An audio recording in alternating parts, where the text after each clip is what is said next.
My son said I was just a maid. Then I walked into his wedding with a surprise he'd never forget. The words echoed in my mind as I stared at my reflection in the full-length mirror. The elegant midnight blue dress I had chosen for the occasion hung perfectly on my frame, a stark contrast to the simple uniform I wore 5 days a week. For 27 years I had cleaned other people's homes while raising my son Jason as a single mother. The calluses on my hands told the story of countless hours scrubbing floors, dusting shelves, and polishing silverware. Those hands had also prepared his meals, washed his clothes, and wiped away his tears when life became too overwhelming. But now, those same hands trembled slightly as I fastened the pearl necklace, the only item I had inherited from my grandmother, around my neck. 3 months ago, my world had shattered when I overheard Jason telling his fiancée, Melissa, that I was just a maid and that he was embarrassed about introducing me to her wealthy family at their upcoming wedding. The memory still cut deep like a knife twisting in my heart. I had stopped by his apartment unannounced, bringing homemade lasagna, his favorite since childhood. I had my own key for emergencies, but I always knocked first. That day I heard voices inside, so I waited, not wanting to interrupt. Through the partially open window, their conversation drifted out clearly. "What will your parents think when they meet my mother?" Jason had asked, his voice tinged with anxiety. Melissa's response was gentle, reassuring. "They're not judgmental, Jason. They'll love her because she's your mom." But then came the words that would change everything between us. "But she's just a maid, Melissa. She cleans houses for a living. Your father is a surgeon. Your mother runs her own accounting firm. What will they think of someone who scrubs toilets for a living?" The lasagna nearly slipped from my grasp as I stood there, frozen in disbelief. My own son, the boy I had sacrificed everything for, was ashamed of me? Without making my presence known, I had quietly placed the lasagna by his door, sent a text saying it was there, and walked away with tears streaming down my face. Later that evening he called to thank me for the food, completely unaware that I had overheard his cruel words. I maintained my composure during that conversation, not revealing what I knew. In the weeks that followed, I kept my distance emotionally while still helping with wedding preparations when asked. Little did Jason know that his words had set in motion a plan that had been dormant in my mind for years. A plan that would culminate at his wedding day, which had finally arrived. The invitation on my dresser stated the ceremony would begin at 4 p.m. at the Grand Laurel Hotel downtown. I checked my watch. 2 hours to go. Plenty of time to gather my courage and the documentation I would need for what was to come. My small apartment felt especially quiet that afternoon as I gathered the items I would need. From the safe hidden in my closet, I removed a leather portfolio containing papers that had yellowed slightly with age. Next came the flash drive that contained digital copies of everything, just to be safe. Finally, I picked up the small velvet box that held something far more valuable than the modest jewelry I usually wore. Each item represented a piece of a puzzle that I was finally ready to complete. For nearly 3 decades, I had lived a life of careful frugality and strategic planning, all while maintaining the appearance of a woman just getting by. The truth was far more complex, and it was time for that truth to come to light. As I placed everything in my clutch purse, I felt a strange calm settle over me. Whatever happened today would irrevocably change my relationship with my son, but I could no longer live with the disconnect between who he thought I was and who I actually was. The taxi dropped me off at the Grand Laurel Hotel precisely 45 minutes before the ceremony was set to begin. The venue was as opulent as I had imagined, with crystal chandeliers hanging from high ceilings and marble floors that gleamed under the soft lighting. Guests in expensive attire were already milling about, champagne flutes in hand. I recognized some of Jason's friends from university, now successful professionals in their own right. None of them noticed me as I slipped through the crowd, my confidence growing with each step. I had attended the rehearsal dinner the previous evening, playing my expected role as the modest mother of the groom. Today would be different. Several members of Melissa's family glanced my way, their expressions betraying mild surprise at my transformation from the plainly dressed woman they had met before. I had spent more on this dress than I typically allowed myself for an entire year's wardrobe, but the occasion demanded it. The doorman directed me toward the ceremony space, but I had a stop to make first. Finding the hotel manager was easier than I had anticipated. Bernard Wilson was an old acquaintance, though Jason had no knowledge of our connection. 20 years ago, Bernard had been a junior executive at a hotel chain where I had worked as, yes, a maid. But our relationship had evolved beyond that initial dynamic. "Margaret," he greeted me warmly, kissing both my cheeks. "You look absolutely stunning. Everything is prepared exactly as you requested." I thanked him, feeling a flutter of nervousness for the first time that day. "And the other matter?" I asked quietly. He nodded, his expression turning serious. "The documents were delivered this morning. The attorneys confirmed everything is in order. The transfer will be announced at the reception as planned." Relief washed over me, mingled with anticipation. Bernard offered his arm. "Shall I escort you to your seat? It's not every day one gets to witness such a momentous occasion, both a wedding and what you have planned." I took his arm gratefully, drawing strength from his support. "Yes," I replied. "It's time." The ceremony space was decorated with tasteful floral arrangements, white roses and lilies creating a classic, elegant atmosphere. Soft string music played as guests found their seats. I was directed to the front row on the groom's side, a place of honor that felt bittersweet given the circumstances. Jason stood at the altar, handsome in his tailored tuxedo, nervously adjusting his cuffs. When he spotted me, his eyes widened slightly, taking in my appearance. I offered a small smile which he returned uncertainly. I could read the question in his eyes. Who is this woman who looks like my mother but doesn't match the image I've constructed of her? Before he could approach, the music changed, signaling the start of the ceremony. All heads turned as Melissa began her procession down the aisle, radiant in her white gown. The pride and love on Jason's face as he watched his bride approach brought tears to my eyes. Despite everything, whatever happened after my revelation, this moment, his happiness, was what I had worked for all these years. The ceremony proceeded beautifully, with personal vows that spoke of growth, partnership, and building a future together. I listened attentively, reflecting on the irony of my son speaking about building something when he had no idea what I had been constructing behind the scenes all his life.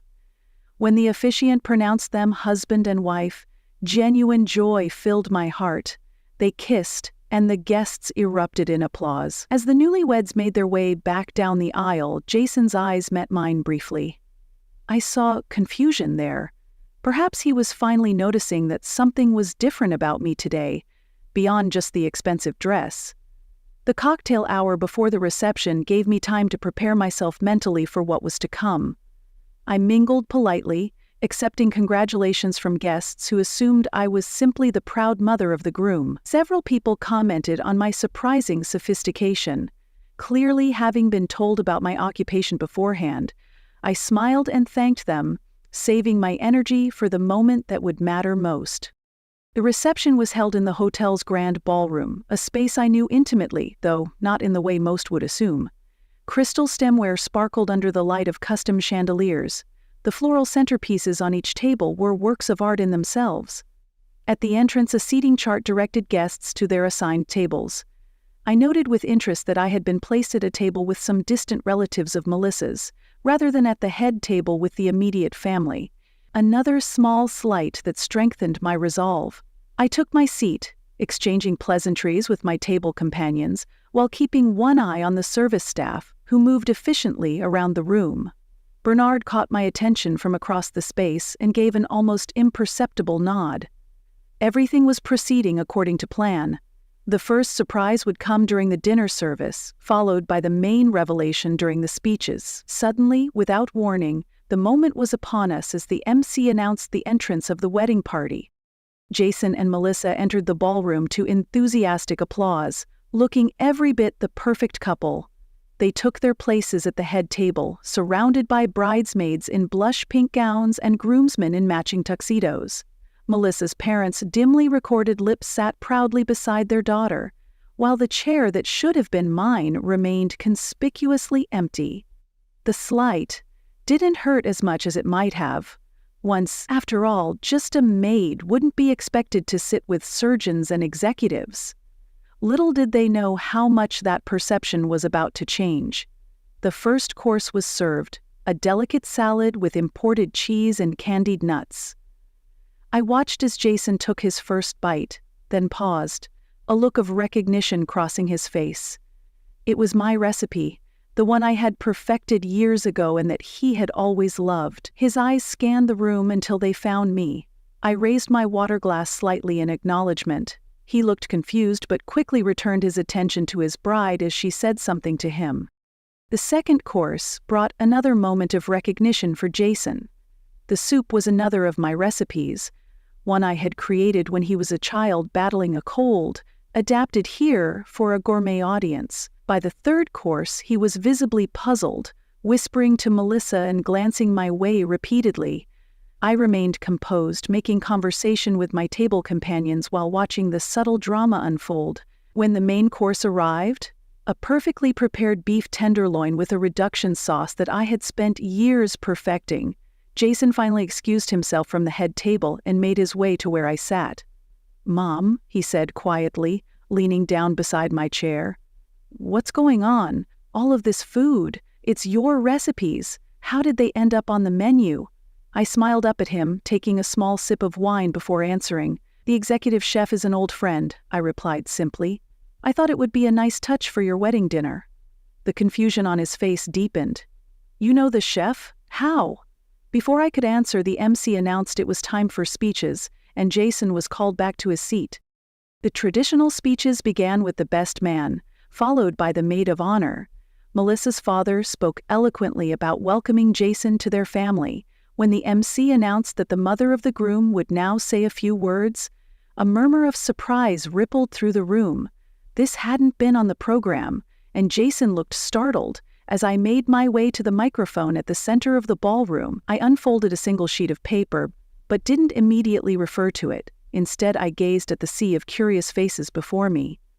"For those who don't know me, I am Margaret Wilson, Jason's mother," I began, my voice steady and clear. "My son said I was just a maid. Then I walked into his wedding with a surprise he'd never forget." That could be the title of the story I'm about to share with you all. Jason's face drained of color as he recognized his own words coming back to him in this most public of settings. Melissa looked confused, glancing between her new husband and me with concern. 27 years ago, I became a single mother to a beautiful baby boy," I continued, my eyes fixed on Jason. "His father left before he was born, leaving me with nothing but determination and a plan. I took a job cleaning houses because it offered flexible hours and allowed me to be present for my son. But what my son never knew, what I never told him, was that cleaning houses was only part of my story." The room had fallen completely silent now, all eyes on me. Even the servers had paused their work to listen. While Jason was in school, I earned 3 degrees through night classes and online courses, one in business administration, one in culinary arts, and one in hotel management. I worked as a maid by day, but I was also building something on the side. I reached into my clutch and removed the leather portfolio. 16 years ago, I founded a company called Integrity Hospitality Services, which began as a high-end cleaning service but has since expanded to include staffing, catering, and consulting for luxury hotels across the country. Gasps and whispers filled the room. Jason's mouth had fallen open, his expression one of complete shock. The company now employs over 300 people and has contracts with 47 hotel properties, including, I paused for effect, this very hotel where we celebrate today. Bernard stepped forward now, coming to stand beside me. "Mrs. Wilson is not just a valued business associate," he announced to the stunned crowd. "She is the majority stakeholder in the Grand Laurel Hotel Group, which owns this property and 7 others like it across the state." The shocked silence was broken by Melissa's father, who stood up abruptly. "Wait a minute," he said, looking bewildered. "Are you saying you own this hotel?" But Jason told us you were a housekeeper. I smiled gently. I am a housekeeper, Dr. Richardson. I never stopped cleaning houses personally for a select few clients, mostly elderly people who have been with me from the beginning. It keeps me grounded and reminds me of where I started. But yes, I do own a controlling interest in this hotel, among other investments. Jason looked as though he might collapse, his face cycling through emotions: shock, disbelief, embarrassment, and something that might have been dawning respect. I turned my attention back to the gathered guests. I kept my success private for many reasons, but primarily because I wanted my son to develop his own work ethic and ambition without expecting to inherit wealth. I wanted him to value all types of honest work, including the kind that involves cleaning other people's home. My voice softened as I addressed my next words directly to Jason. I've always been proud of being a maid. It's honest work that helps others. What hurt wasn't that you acknowledged my occupation, but that you used the phrase "just a maid," as if that work diminished my worth as a person or as your mother. Tears were streaming down Jason's face now, and Melissa had taken his hand, squeezing it supportively while looking at me with newfound admiration. Today isn't about embarrassing you, son, I continued, my own eyes growing moist. It's about honesty and new beginnings. Which brings me to the second part of my announcement. I nodded to Bernard, who produced an envelope and handed it to me. As a wedding gift to you both, I'm transferring ownership of a property I acquired 5 years ago, a small boutique hotel on the coast that I think would be perfect for the two of you to manage together, combining Jason's business degree and Melissa's talent for design. The paperwork is complete. All it needs are your signatures if you choose to accept. The ballroom erupted in applause and exclamations of surprise. Through the commotion, I watched as Jason stood on shaky legs and made his way toward me. The crowd quieted, anticipating this reunion between mother and son. When he reached me, he simply pulled me into a tight embrace, his body shaking with sobs. "Mom, I'm so sorry," he whispered against my hair. "I had no idea. I was stupid and shallow and—" I pulled back to look into his face, reaching up to wipe away his tears. "You were wrong," I said firmly, "but you weren't entirely at fault. I kept secrets from you. I let you believe we were just getting by when in reality I was building an empire. Perhaps there's blame on both sides." Melissa had joined us now, her expression a mixture of awe and contrition. "Mrs. Wilson, I had no idea," she began, but I shook my head, cutting her off gently. "Please call me Margaret. And there's no way you could have known. Jason didn't know himself." I turned back to the guests who were watching our family drama unfold with rapt attention. I believe we're meant to be celebrating a wedding, not listening to me reveal family secrets. Please, enjoy the rest of your evening with my compliments. The bar is now open and dessert will be served shortly, including a cake made from my grandmother's secret recipe. With that, I handed the microphone back to the MC and guided Jason and Melissa to a quiet corner where we could talk privately. The conversation that followed was emotional and healing. Jason explained that his comment had come from a place of insecurity about meeting Melissa's accomplished family. He admitted that he had always been in awe of how hard I worked, but had worried that others wouldn't see the dignity in it that he did. "That doesn't excuse what I said," he acknowledged, his voice thick with emotion. "I've been carrying that shame with me, Mom. Not shame about you, shame about who I've become. Someone who would dismiss the work that put food on our table and clothes on my back." Melissa squeezed his hand supportively before turning to me. "Your son speaks about you constantly, Margaret, always with pride. That one comment has been eating him alive since he said it. He even wanted to postpone the wedding because he felt he didn't deserve happiness after hurting you." I felt my heart softening further. Perhaps there was more to the story than I had allowed myself to see in my hurt and disappointment. "Why didn't you tell me about the business, Mom?" Jason asked after we had cleared the air about his comment. "All these years, you worked so hard, multiple jobs, night classes. I could have helped. I could have been proud of what you were building." I took both their hands in mine. At first it was because I wanted to make sure the business would succeed before getting your hopes up. Then, As you got older, I worried that knowing about the money would change your path. I wanted you to find your own way, develop your own work ethic." I paused, acknowledging the truth to myself as much as to them. And perhaps I enjoyed the secret a little too much.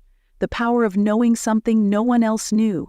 That wasn't fair to you. Jason nodded slowly, processing this new understanding of the woman who had raised him. "So, this hotel on the coast," Melissa ventured, changing the subject, "is that offer really on the table? Because we've been talking about wanting to start our own business someday." I smiled, reaching into my clutch to pull out the small velvet box I had brought with me. "The hotel is yours if you want it. No strings attached. But there's one more thing." I opened the box to reveal a key. "This is the key to the house where you grew up, Jason. I never sold it. I've kept it maintained all these years, thinking that someday it might be where my grandchildren take their first steps." Tears filled both their eyes as they looked at the key. "We've been talking about starting a family soon," Melissa admitted. "That house would be perfect." Our tender moment was interrupted by Bernard, who approached with an apologetic expression. "I'm sorry to intrude, but the hotel staff is wondering if they should proceed with serving dessert, Margaret." I nodded, suddenly remembering the hundreds of guests waiting to continue the celebration. "Yes, of course. And Bernard, would you bring 3 glasses of the special reserve? I think a toast is in order." As the evening progressed, a new atmosphere enveloped the reception. Guests who had previously looked at me with polite indifference now approached with curious respect. Melissa's parents, initially shocked by the revelation, later sought me out to apologize for any misunderstandings and to express their admiration for what I had built. "We would have been impressed by your work ethic regardless," Dr. Richardson assured me, "but what you've accomplished is remarkable by any standard." His wife nodded in agreement. "We should have monthly family dinners," she suggested. "I'd love to hear more about how you built your company." The genuine warmth in their invitations suggested that perhaps Jason's fears about their judgment had been unfounded, or at least exaggerated. As the night wore on, I watched my son and his bride dance, laugh, and celebrate with their friends, periodically glancing my way with expressions of newfound wonder and appreciation.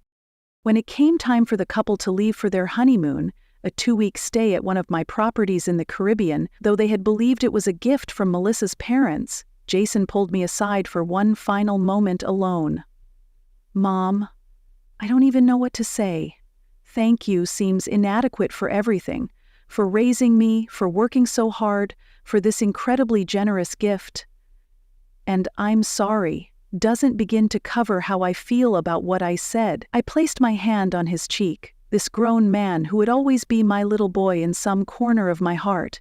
"Then don't say either," I suggested. "Instead, promise me something." He nodded eagerly. "Anything."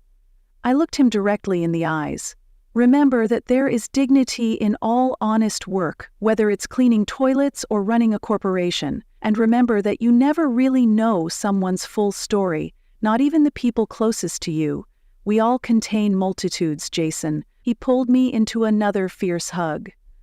"I promise," he whispered. "And I promise no more secrets between us." As I watched their car pull away from the hotel, decorated with streamers and "Just Married" painted on the back window, I felt a profound sense of peace settle over me. The night had not gone as I had originally planned. I had come prepared for confrontation, perhaps even a permanent rift, fueled by my hurt over Jason's careless words. Instead, we had found our way to a new understanding, a more honest relationship built on mutual respect and appreciation. Bernard appeared at my side, offering a steadying arm. "Quite a night," he observed with a smile. "Not exactly what you expected when you called me 3 months ago, ready to disown your son and make a dramatic statement at his wedding." I laughed softly, acknowledging the truth in his words. "Sometimes the best revenge is simply revealing your authentic self," I replied. "And sometimes what looks like a ending is actually a beginning." The following morning, I woke in my suite at the hotel, feeling lighter than I had in years. The weight of my secret had been lifted, and with it, the pain of Jason's dismissive words. I ordered breakfast from room service, delivered by a staff member who now looked at me with new eyes, knowing I was not just a guest, but the owner. As I sipped my coffee, I reflected on the journey that had brought me to this point, from a young single mother scrubbing floors to make ends meet, to a business owner, to a woman of significant wealth, all while maintaining the identity that had shaped me. I was still a maid in many ways. I still found satisfaction in creating order from chaos, in making spaces beautiful and welcoming. That would never change. Nor did I want it to. My phone chimed with a text message from Jason. Just boarded our flight, still processing everything. I love you, Mom. Thank you for being you, all of you. Can't wait to talk more when we get back. I smiled, typing a response. Safe travels, I love you both. The truth has set us all free. And it had. In the months that followed, Jason and Melissa did indeed take over management of the Coastal Hotel, turning it into a thriving boutique destination that quickly gained recognition in travel magazines. They moved into my old house, filling it with new memories while respecting the history contained within its walls. I finally allowed myself to step back from the day-to-day operations of my company, taking on a chairman role that gave me more time for the simple pleasures I had denied myself during the building years. Sometimes, I still put on my uniform and cleaned alongside my staff, not because I needed to, but because I wanted to remain connected to the work that had given me purpose for so many years. And when Melissa called to tell me they were expecting their first child, a girl they planned to name Margaret, I knew that my story had come full circle. My son said I was just a maid. Then I walked into his wedding with a surprise he'd never forget. Had become more than just a moment of revelation. It had become the beginning of a new chapter for all of us, one built on honesty, respect, and the understanding that no one is ever just anything. We are all complex tapestries woven from our choices, our struggles, and our triumphs, and sometimes the most extraordinary stories hide behind the most ordinary appearances.